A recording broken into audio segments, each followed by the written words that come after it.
Buenos días, buenas tardes, buenas noches, buenas madrugadas. Ya en el video anterior hablábamos sobre las características de la cosmovisión mesoamericana. Y el día de hoy toca ver el legado de dicha cosmovisión, porque es en buena parte de las ideas que aún tenemos en México tienen su origen ideas y también prácticas tienen su origen justamente en la cosmovisión mesoamericana. Uno de los elementos centrales tiene que ver con la muerte y en particular el culto a la muerte. Como recordarán,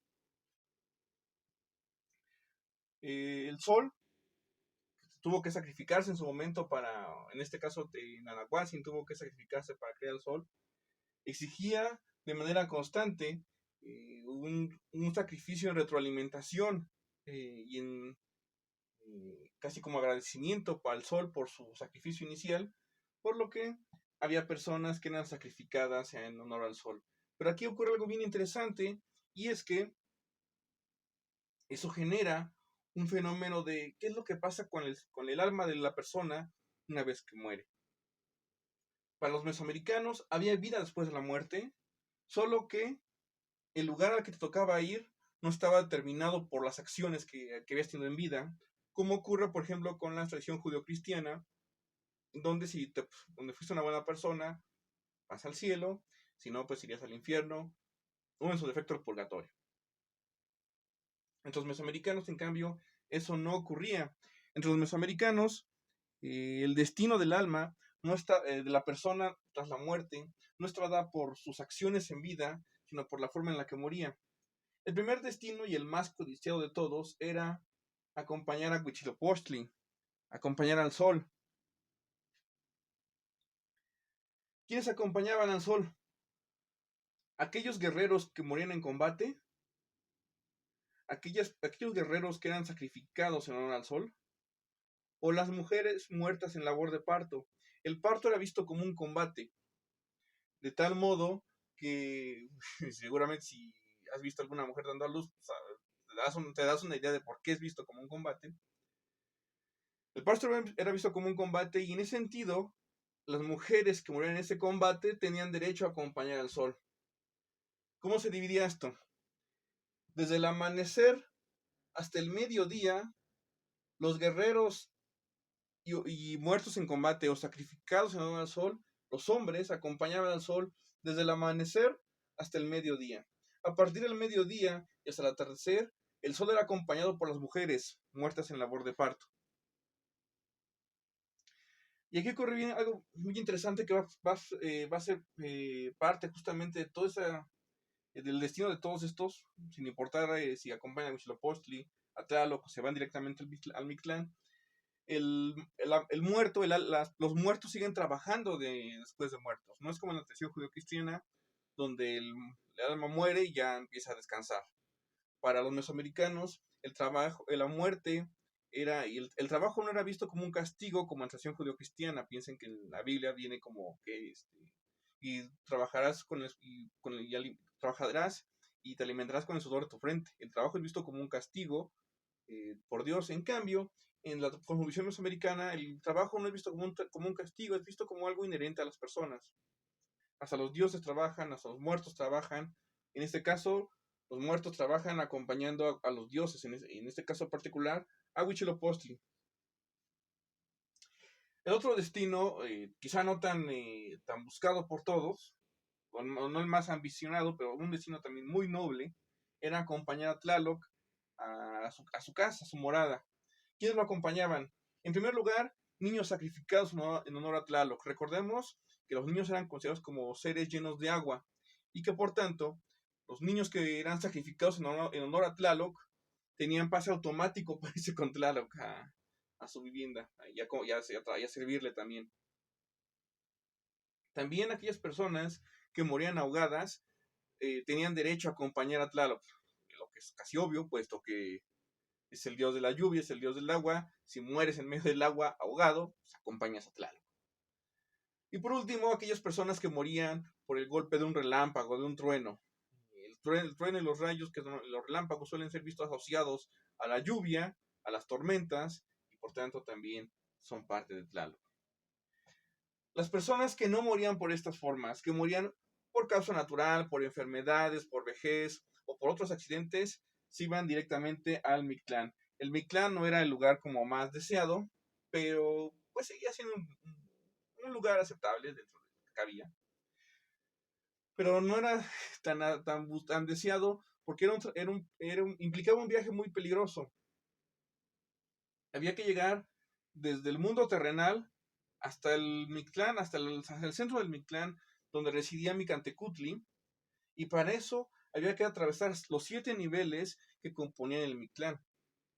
Y era un viaje que tomaba 7 años, un año por cada nivel.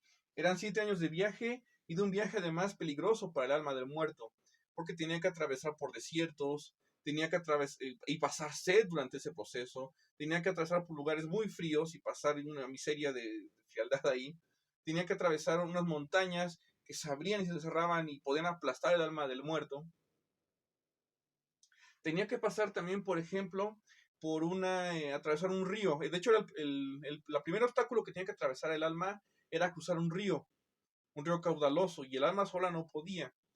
Tenía que ser ayudada de un perro, un xoloscuincle. En algunas tradiciones incluso se especifica que tiene que ser un perro bermejo. Sin embargo, en general suele ser un perro el que ayuda al alma a cruzar el río. Para los mesoamericanos, una persona que fue buena con los perros, que los ayudó, que los cuidó, que los trató bien, cuando llegaba a tener que cruzar el río, cuando moría y tenía que cruzar ese río para empezar el viaje por el Mictlán, los perros que ayudó en vida estaban ahí para ayudarlo, estaban ahí para cuidarlo y que su alma pudiera cruzar el río. En cambio, aquellas personas que fueron malos con los perros, que los trataban de manera miserable, que no los cuidaban, esas personas no recibían la ayuda de ningún perro. Así que la moraleja es, sé bueno con los lomitos. Uno nunca sabe si todavía funciona el Mictlán. Bueno, de todas formas sean buenos con los lomitos. Entonces, por eso los mesoamericanos eso pensaban. Y de hecho, hasta el día de hoy todavía se piensa en algunas comunidades que justamente hay un perro que te ayuda a cruzar el río, pero ese perro te va a ayudar en la medida en la que tú fuiste bueno con los perros. Pero aquí ocurre algo bien interesante. Por un lado tenemos que esos 7 niveles y ese viaje de 7 años es justamente si se queda un cadáver sin sepultar, tarda justamente 7 años en quedar solamente en los huesos, en que ya no quede absolutamente nada de carne. Ese es el primer elemento interesante. El segundo elemento interesante es que esos 7 niveles se reproducían en la ofrenda del Día de Muertos. El Día de Muertos es una tradición totalmente mesoamericana. Y en las ofrendas mesoamericanas ya se ponía la ofrenda dividida en 7 niveles, que esos 7 niveles representaban justamente el Mictlán, el inframundo. Y ya ponían los mismos elementos que se ponen todavía hoy en día. Sal para purificar las almas y que no lleguen espíritus chocarreros. Unas veladoras que alumbren el camino del muerto en su regreso desde el Mictlán hasta la ofrenda para que el muerto sepa dónde tiene que llegar. Un vaso de agua para que el alma que tuvo que pasar por esos 7 niveles, y recordemos que es un viaje largo, que hay un desierto en el camino, va a pasar sed. Lo que va a llegar lo primero que va a llegar es agua, agua por favor. Entonces, ellos ya le dejaban agua y se sigue haciendo el día de hoy. Y claro, también otros alimentos que les gustaba al difunto en vida. Y se sigue haciendo. Esas prácticas, esa parte de la construcción mesoamericana todavía se mantiene en las costumbres de los mexicanos hasta el día de hoy. Y no es la única. Recordarán que el mundo estaba dividido entre elementos masculinos y elementos femeninos. Y que uno de esos elementos femeninos era el pulque, que por eso se le daba a los ancianos, porque como estaba muy frío y estaba lleno de agua, ayudaba a los ancianos a equilibrar su exceso de sequedad. Sin embargo, también eran conscientes de que el exceso del pulque, de consumo de pulque, generaba embriaguez y con ello una cruda terrible al día siguiente. Para los mesoamericanos, esa cruda era resultado del exceso de frialdad. Recordemos que el pulque es un elemento femenino y que como está vinculado a femenino, es un elemento cargado de frialdad. En cuanto alguien consume demasiado pulque, llena su cuerpo con demasiada frialdad y se rompe el equilibrio en el cuerpo. Y eso es lo que hace que, al menos así lo pensaron los americanos, eso es lo que hace que alguien se sienta mal estando crudo, porque está excesivamente frío. ¿Cómo se cura una cruda? Metiendo calor al cuerpo. Si el cuerpo está excesivamente frío, hay que meterle calor para restablecer el equilibrio. ¿Y cómo se mete calor? Con comidas calientes, pero sobre todo con comidas picosas. ¿Y cómo se sigue curando la cruda hoy en día? Pues muchas personas siguen pensando que la cruda se cura comiendo algo bien chiloso, algo bien picoso, unos chilaquiles, que se cura en última instancia comiendo cosas calientes, cosas picosas. ¿Y qué no que no se recomienda cuando se está crudo? Comer una sandía. ¿Por qué? Porque la sandía te va a hacer daño, te puede hacer que te mueras. Hay gente que sigue pensando así. Y piensa así en buena medida por herencia prehispánica. Que en realidad sería es totalmente al revés.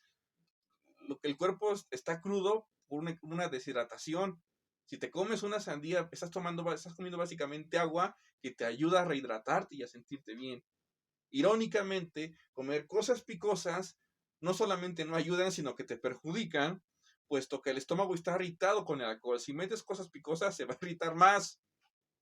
Pero bueno, hazle entender a las personas con cosmovisión mesoamericana esto. En todo caso, sigue habiendo muchas personas que siguen pensando así, y siguen pensando así, fruto en buena medida de nuestro legado mesoamericano que tenemos en la cosmovisión. Todavía tenemos elementos de la cultura mesoamericana, tanto en las prácticas, como el de celebrar el Día de Muertos, como en ciertas creencias, cómo se cura la cruda. Y bueno, ya con esto terminamos ahora sí la parte del legado de la cosmovisión. Nos vemos en el próximo video. Hasta entonces.